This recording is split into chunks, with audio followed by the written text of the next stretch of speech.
men, and I use the term ever so loosely. I got a rather crusty old magneto here. This thing was here with me a couple of months ago. Owner sent it in because it was not sparking.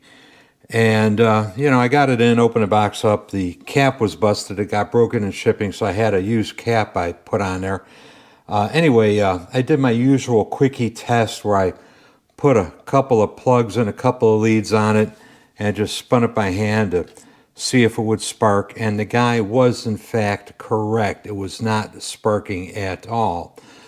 So I took the cap back off, and honestly, all I did to it was run a piece of stiff paper or thin cardboard with contact cleaner, well, not contact cleaner, carb cleaner, soaked in carb cleaner, back and forth between the points. I did the same down and dirty test again, and it sparked. So the cause of it not sparking was that the points were dirty, and they were never closing. Well, they were closed physically, but they weren't closed electrically. Got it sparking, put it back on the testing setup I run on my lathe, and it did produce a halfway decent spark at 200 RPMs, which is a little high. It's kind of in the marginal area, but it did work. The owner was an older guy. He's trying to save a few bucks on it. He says, well, fuck it, you got it working, put it back together again, send it back to me, and I'll try it out. So I did, sent it back to him, and he had it on his bike, and he says it don't spark. I took the lid, ooh, it just sparked right now, son of a bitch. We're going to test it again, and we're going to do some work on it, and then we're going to test it after that to see if we got any improvement on it. I'm going to do the down and dirty test that I usually do for the owner, and see what happens. So let's go do that and take it from there.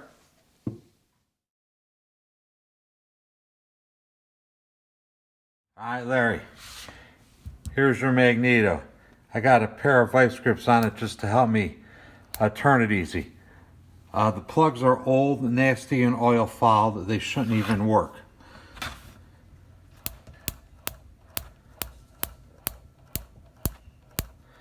Hope you could see that.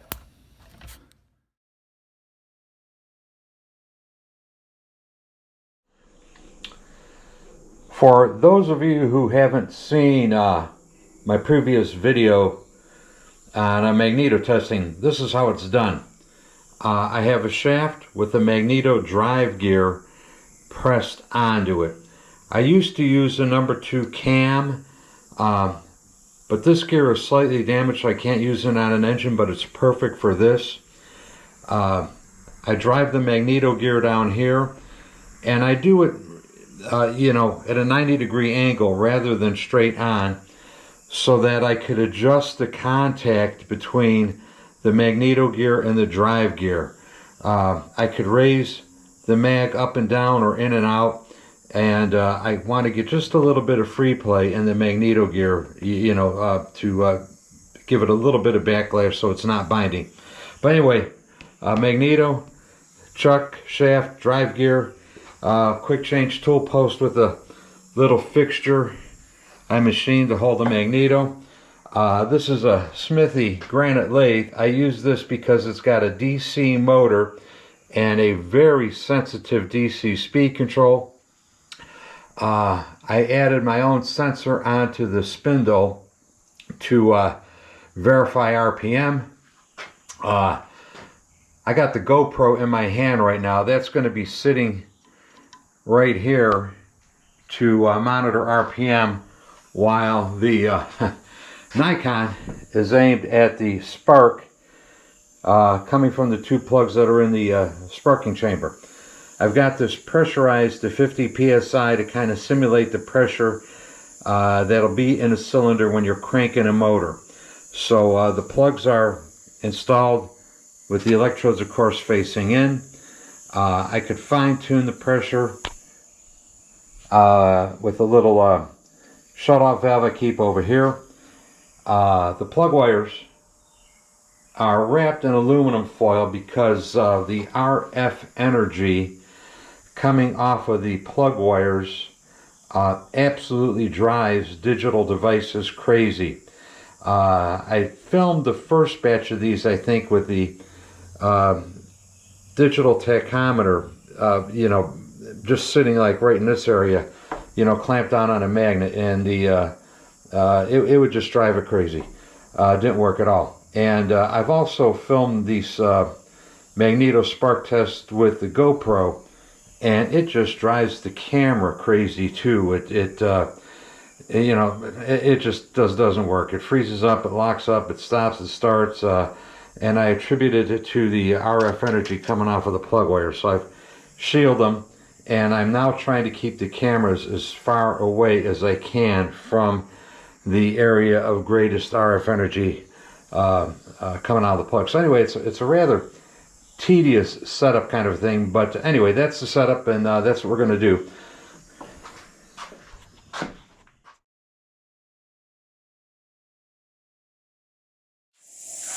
Okay, I got a magneto set up on my lathe in the test fixture. You can see the spark over here. You can see the RPM over here. The magneto you can't see because I don't have enough cameras.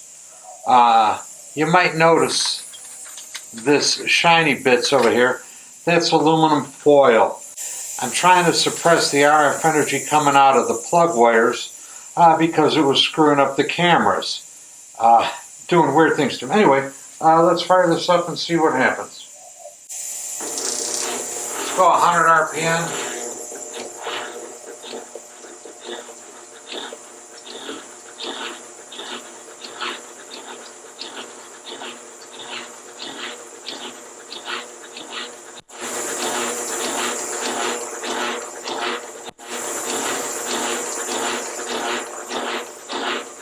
Okay, the best mag I ever tested was producing spark at around 90, so 100's kind of my starting point on most of them.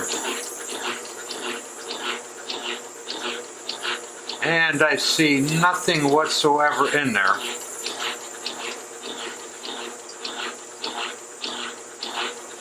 Go 150.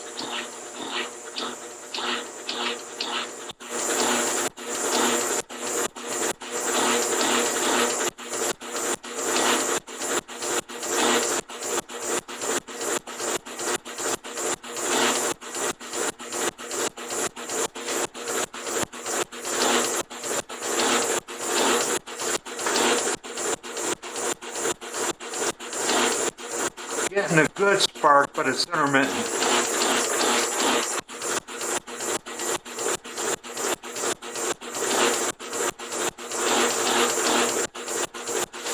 Go 200.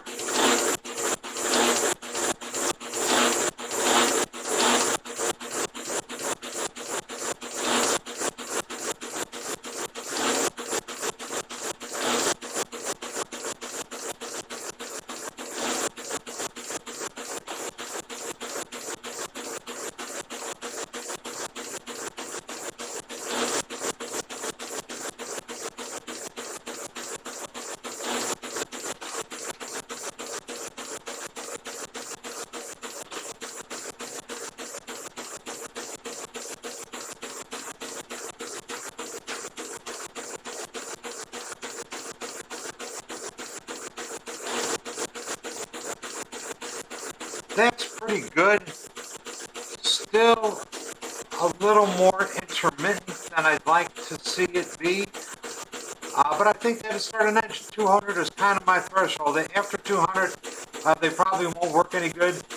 But at 200, that'll probably start a motor. It's a good, fat spark, although it occasionally misses a shot or two.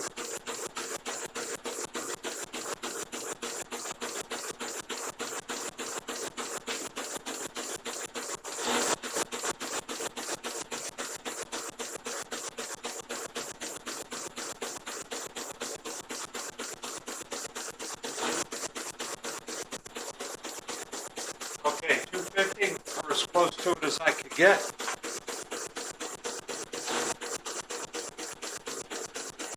Still occasionally intermittent, but nonetheless still a good spark.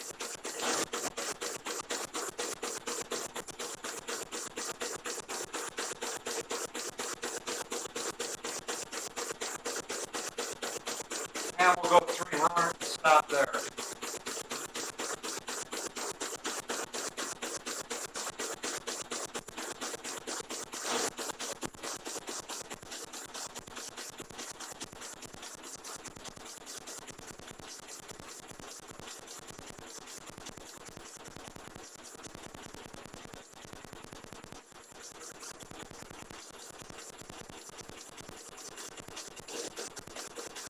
And still a good spark, although it does look like it's missing a little bit.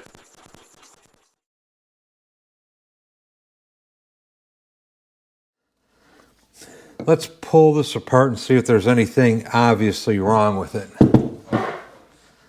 There can't be too much wrong with it because it does spark.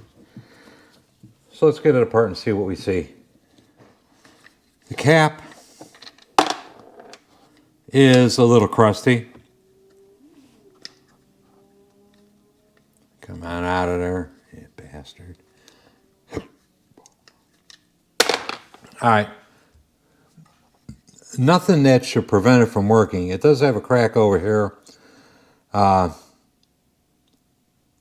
sold them this cap, used cap, last time I was in here because the other cap that came with it was broken in shipping. I got 3 used caps. He wanted a clear one. I got black ones that are probably in better shape. I'm probably going to put one of the black ones on there. Gasket broken. Cracks around the towers on the coil. But once again, nothing that should keep it from working. You know, condenser looks okay. God only knows how old it is. Silicone seal where the coil wire comes out of the coil. So that's probably not good.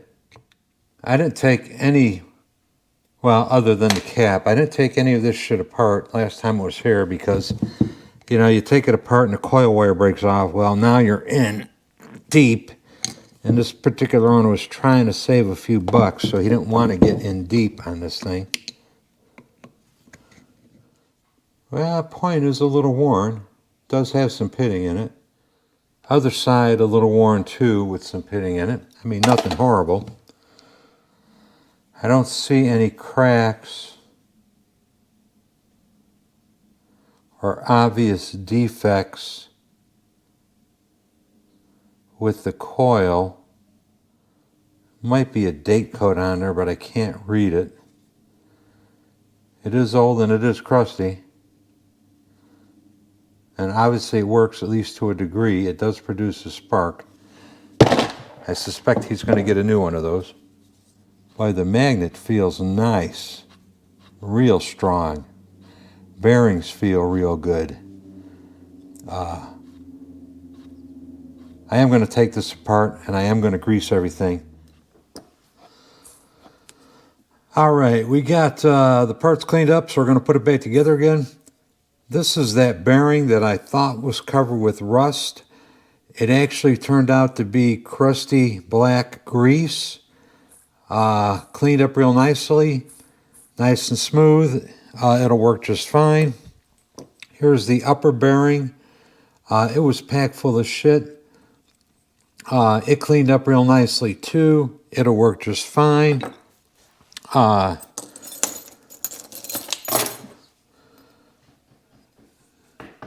shaft was bent about 40/1000ths of an inch, you know, from here out. I clamped it up in the lathe on the 4-jaw chuck, zeroed it right about here. I didn't think it would be bent, you know, up here where the shaft was thickest. I was able to measure the run out here, and what I was able to do to fix it was I cranked the quick change tool post right up against this surface here. I put the high side facing this way and then smacked it with the brass hammer. I got it down to about 4/1000ths of an inch, and that's as good as it's going to get because I just don't think I could get it any better. So I'm happy with this. So let's grease some bearings and put it back together again. Alright, so we're going to begin the post-repair testing on the Magneto. New coil, new points, gap set, so we'll see how it does compared to the before repair job Magneto. So let's give it the first 100 RPM.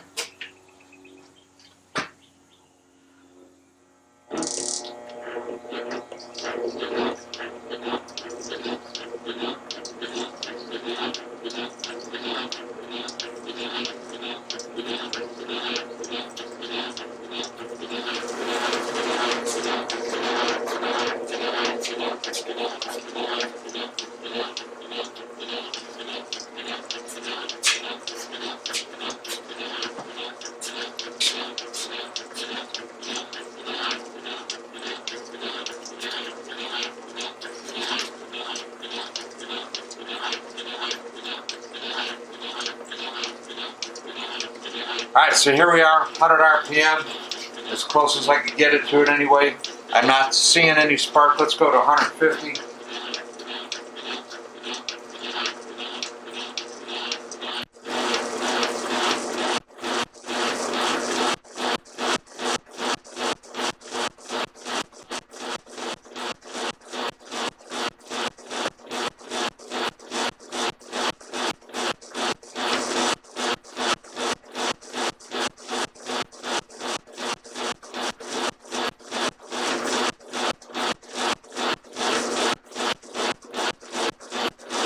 Okay.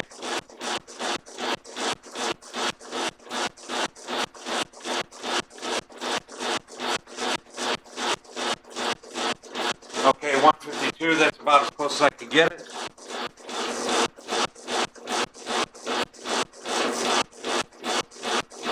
And I've got a decent, pretty consistent spark.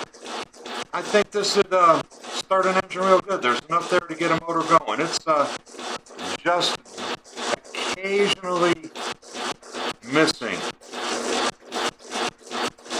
That's not bad. That's pretty good. Let's go to 200.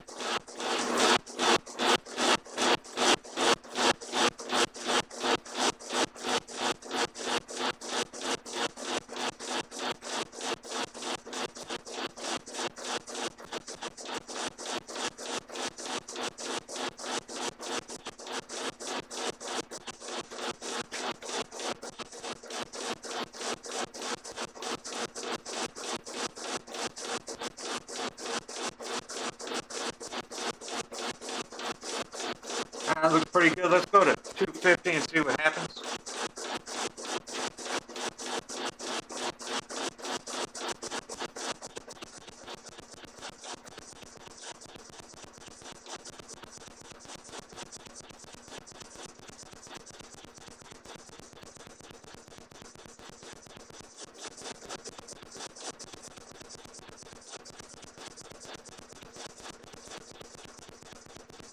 That's really good. Let's go to 300.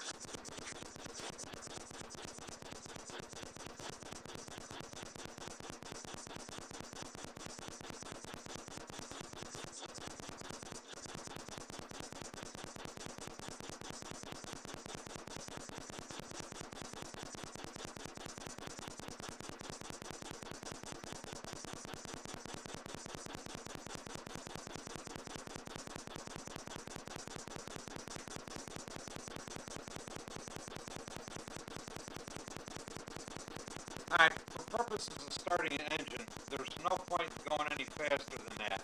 But let's just see what happens when we go faster.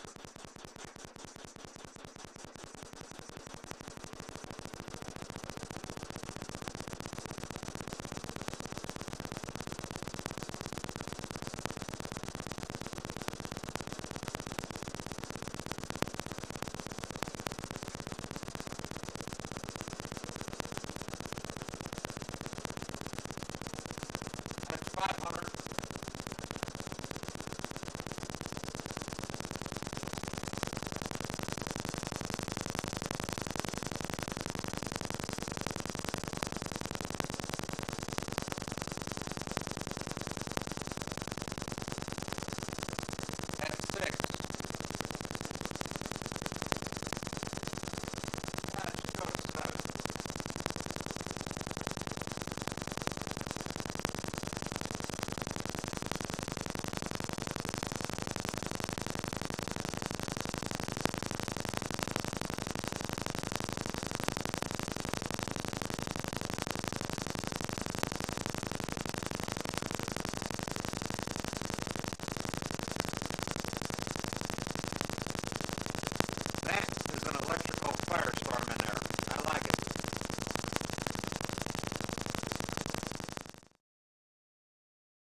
I think this is kind of interesting. The lathe is rotating at 150 RPMs. In this 15-second video clip, it would have rotated 37 times. The before repair magneto sparked 31 times, and the after repair magneto sparked 36 times. So after repair, it sparked damn near every revolution.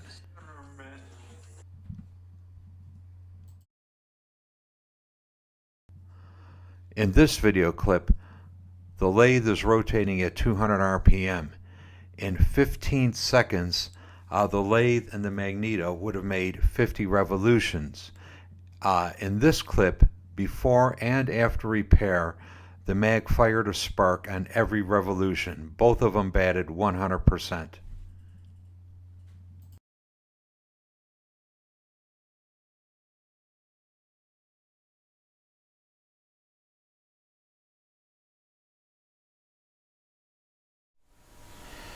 Okay, next up we're going to test this mag here.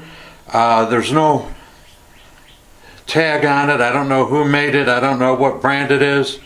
The base is not quite right for a Sportster, although it does fit a Sportster sorta.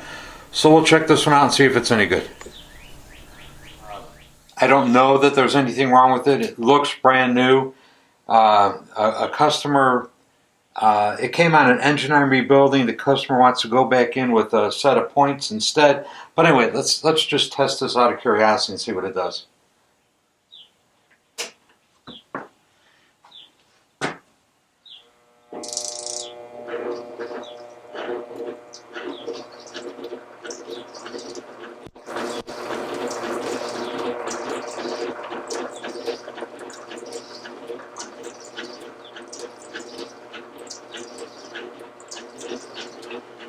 Okay, there's 100 RPM, and kind of as expected, nothing.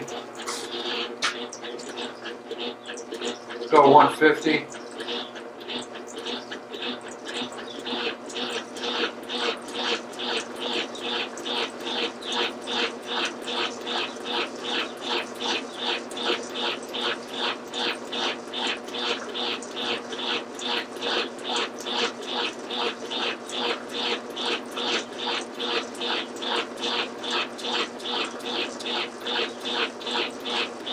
Okay, 150 and okay, very intermittent spark. For sure that old Morse mag was better than this. Let's go 200.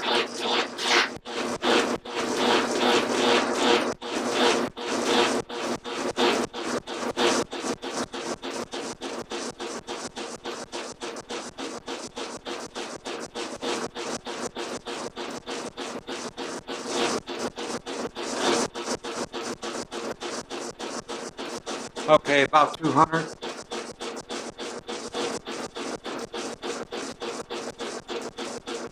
That's not horrible. It's fairly consistent, but I think you'd be hard pressed to start a bike with this spark on it. Let's go 250.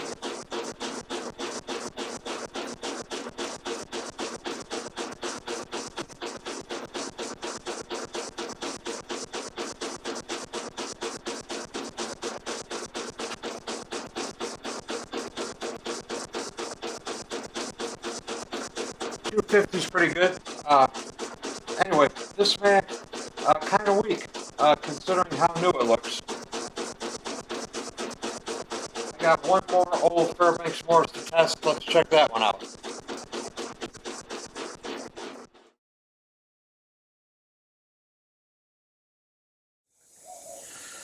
Okay, here's the last one on the agenda for today. A fairly crusty old Fairbanks-Morse mag. You got your, I don't know, half-inch bolt stuck in the keyhole. You got your P-lead directly wired to the points, no through stud. Tack drive is plugged. We'll see what it does compared to the other ones. Okay, here we go. Crusty, musty Fairbanks-Morse mag. Let's see what it does. Whoops. Let's hook the wires up first.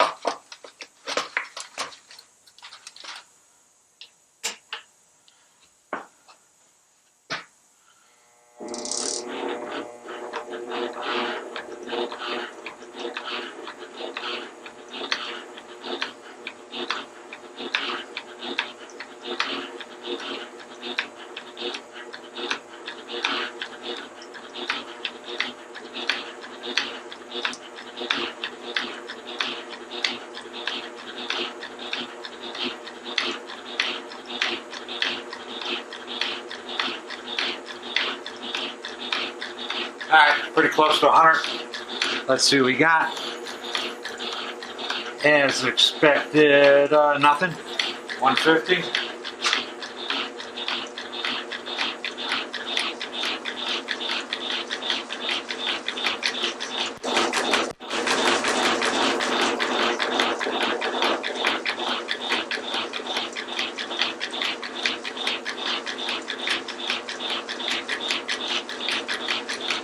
Alright, 150, what do we got?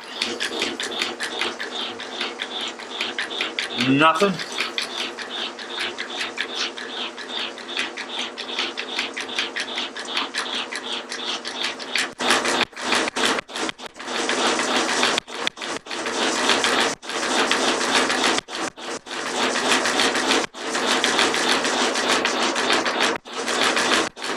Okay, pretty much 200. Well, we got a little spark.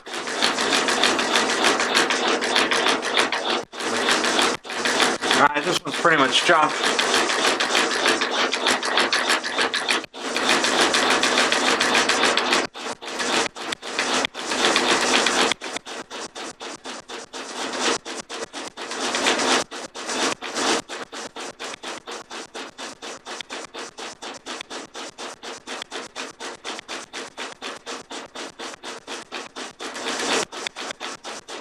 Okay, there's 250. Looks a little weak, looks a little intermittent. I don't think you'd ever get a bike starter with this in it.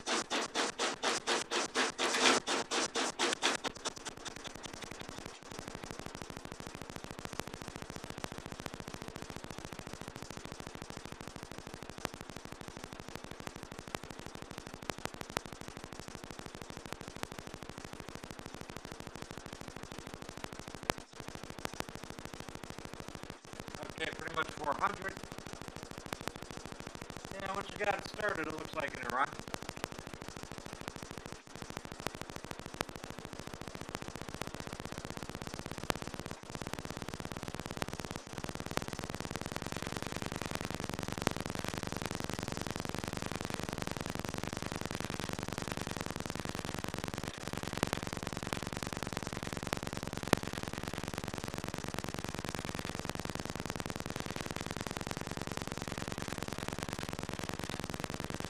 Well, I'm sure it could be fixed.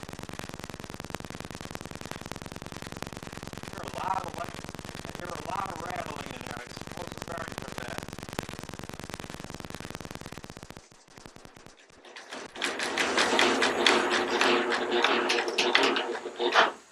Anyway, I think that's it for today. Magneto Extravaganza. I am out of here. Hey, thanks for watching. Y'all come back, subscribe, and we'll see you again next time. Bye.